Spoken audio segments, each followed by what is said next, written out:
When it comes to deadly, creepy crawlies, I've always had a fairly basic philosophy. Tread carefully and carry a very big stick. So you can imagine how thrilled I was to land this assignment. Go bush with a couple of blokes who spend their lives catching the most dangerous, deadliest critters on Earth. And I have to say, I wasn't disappointed. One heart-stopping encounter after another. It takes real guts and a degree of madness, but it's all in a good cause. They're risking their lives to save others. For these creatures and their venom hold the key to many a miracle cure, even the now notorious stingray.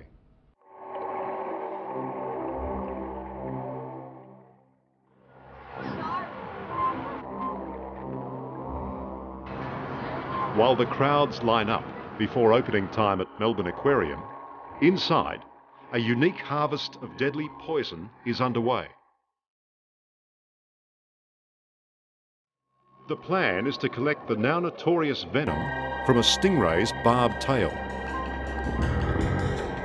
Steve Irwin's death showed that stingrays aren't to be messed with.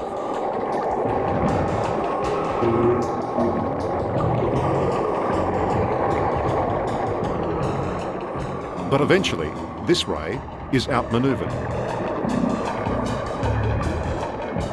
And within a few moments, it's in a holding tank, laced with anaesthetic.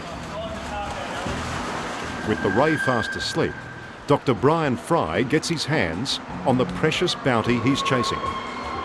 The armament on these things is so incredible that literally we need bolt cutters to be able to get this thing off.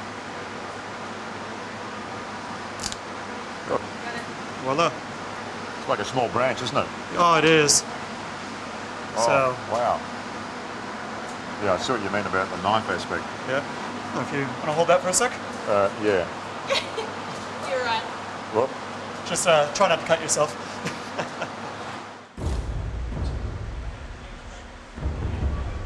Look how much venom tissue we're getting off of this. In the field of venom research, this American-born Australian scientist is hailed as the new whiz kid. Along with his wife Alexia, they go anywhere and catch anything, so long as it's venomous. That's the same sort of barb that killed Steve Irwin. Yeah, and you can see why too, that even without the venom, you imagine someone stabbing this into you and then ripping it straight out, just the physical wound that it would cause. It would be like sticking a fishing knife into you. It would. So it's like some sort of Maori war weapon. This barb isn't going to kill you if it gets anywhere else in your body apart from, of course, your vital organs. It's a matter of chance. The aim is to find out what makes this slimy stuff so potent. With samples from 4 stingrays, they now have enough to decode its secrets and hopefully unlock its healing potential. What do we know about the nature of this poison, Brian? Absolutely nothing. And that's the part that I found so amazing when we started this project was, despite the huge global medical importance of stingrays, we don't know a single thing about their venom. The rays were back swimming in a matter of minutes, and in time, they will grow a brand new barb.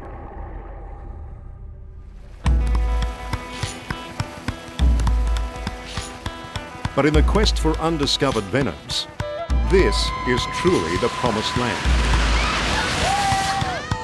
Brian leads an adventurous team in the search for that elusive compound that could be the next cure for cancer. The Kimberleys are a vast resource of species, the perfect place for an eccentric young herpetologist who loves to get his hands dirty. Yeah! Woo! Brian's exhilaration at moments like these is not so much about the catch, Those paws aren't going to grab me, are they? No, that's why you have gloves. but rather the scientific prize locked inside the humble goanna. So Brian, I mean, this is the breakthrough, isn't it? I mean, before you came along, no one actually realised that these things had venom. No, the well-known toxic effects from the bites of goannas have been attributed to being from some sort of icky, horrible bacteria, but the speed at which it was working was completely inconsistent with it being bacteria. So that got me thinking about, well, what's going on here? So we went out into the Australian desert and started collecting very large ones like this. And then the first thing we noticed was that large bulge on the lower jaw. But in the reptile anatomy books, that's not even in there. Despite, it just leaps out and says, hello. Well, it will be now, thanks to you. Yeah, that's the idea. I'll give it back. I think it's safer with you than it is with me. No worries. Go, go, go, go, go, go, go, go! Run! Get him! Get on! Excuse me. His methods can be unorthodox, and his moves reptilian. This is easily the biggest solar plate that we've caught. Yeah. Yeah, there you go. Brian's homemade lizard lasso usually does the trick, although not always. He actually collided with my legs. To understand poisons and how they might save lives, he needs specimens, and lots of them. Reptiles, spiders, frogs, you name it, they're after it. But they have to be poisonous. Oh, they have to be poisonous, otherwise there's no fun. Isn't he beautiful? Oh, there he Look is. at him go! The next wonder drug that can make billions of dollars or save your grandmother's life might come from the animal that you just killed on your front yard. Hey! For example, if you know of anybody who takes high blood pressure medication, odds are they're taking a class of compound called ACE inhibitors.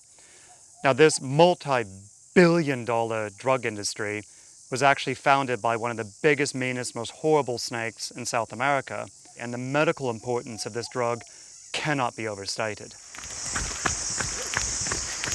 There we go. So how would this poison possibly be useful for us? We've been looking at this in the lab, and we found several different kinds of action. Now, the ones that we're really excited about are actually ones that lower the blood pressure, because those are the ones that have the greatest potential for becoming a new therapeutic.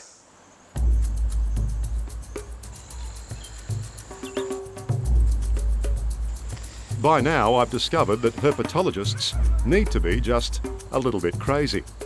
I'm in Papua New Guinea with David Williams, who gets about in shorts to catch the world's most lethal snake. But David's hunt for venom is not about future drugs. He's here to save lives today. His target is the Papuan taipan. If either of us get bitten by one of these, what can we expect to happen to us? This snake has an irreversible neurotoxin. Basically, once it's done its damage, it destroys the endings of the nerves. Those nerves can't work because they're no longer there. They're gone. They're completely obliterated. Lovable little suckers, aren't they? Yeah, mate, so let's grab a couple and be done with it. You only live once.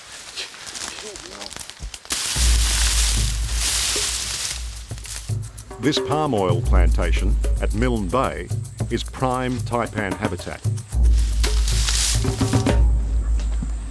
Okay, Liam, have you got the bag? Yep, got it. Okay, get it out, mate. Extend it. Hold it up about 2 foot off the ground. Hang on. These really are the ballistic missiles of the reptile world. They're really fast. They've got long fangs and they've got loads of venom. Drop it down a bit. Down. Okay. Pull the bag up. They defend themselves very well. And they don't start fights, but they finish them. You can see he's got a red mark on the back. Yeah. All right? This means it's a taipan. Snakebite in New Guinea is like a deadly epidemic. Up to 800 lives are lost each year. It's nothing short of a national emergency. All right? Now, if this snake bites you and you don't get to the health centre in time, you will die, 100%. David's been working up here for 6 years. All the venom he collects is for one purpose only, to produce anti-venom. Oh, you cranky thing. New Guinea is desperately short of anti-venom, so every drop is vital. So on average you get about 500 microlitres from one of these snakes. And 500 microlitres is probably enough in terms of lethal doses to kill a couple of hundred human beings.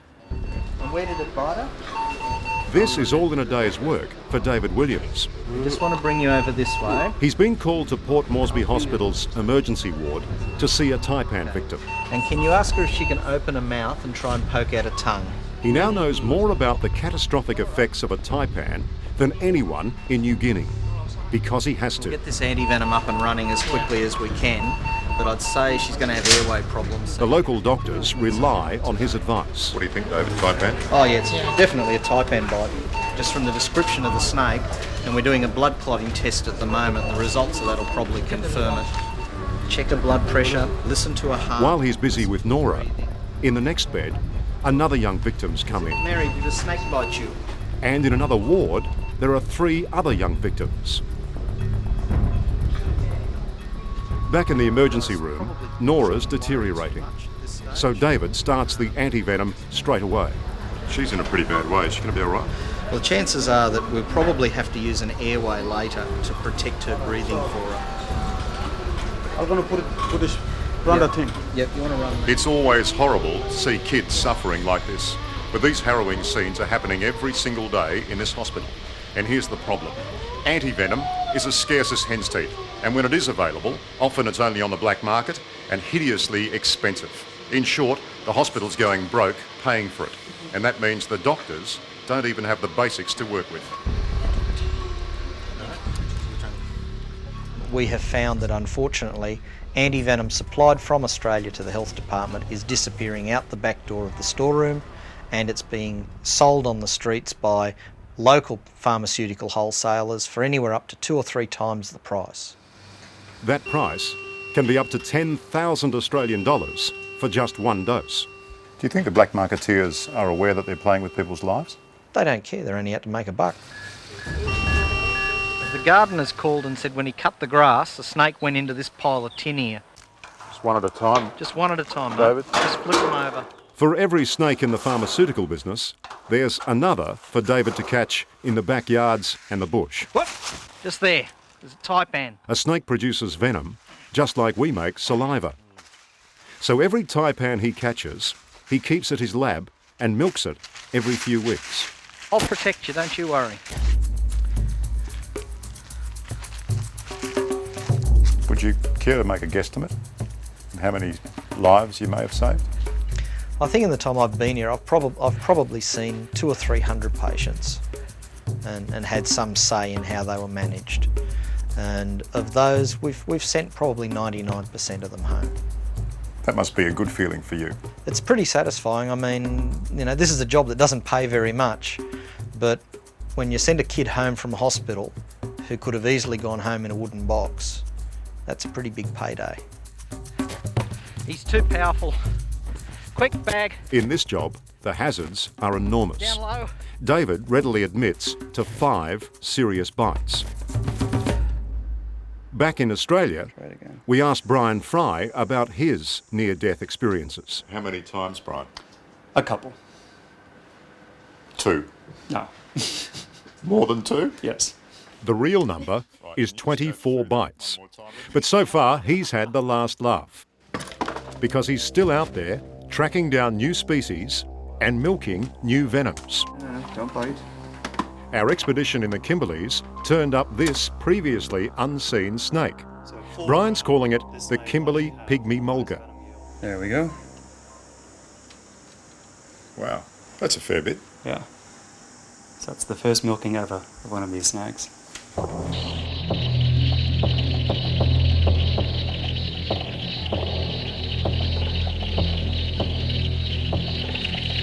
It might seem like madness, splashing through crocodile country at midnight.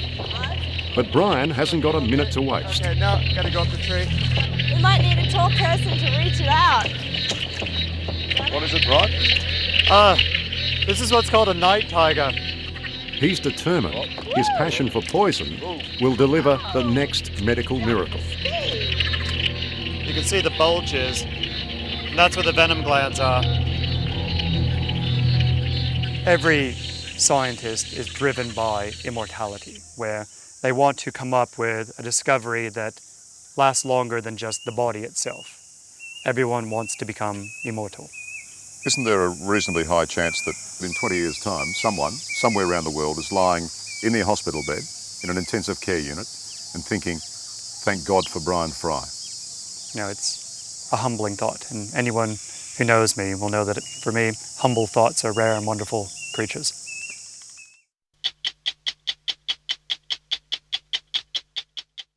Hello, I'm Liz Hayes. Thanks for watching 60 Minutes Australia. Subscribe to our channel now for brand new stories and exclusive clips every week. And don't miss out on our extra minute segments and full episodes of 60 Minutes on 9now.com.au and the 9Now app.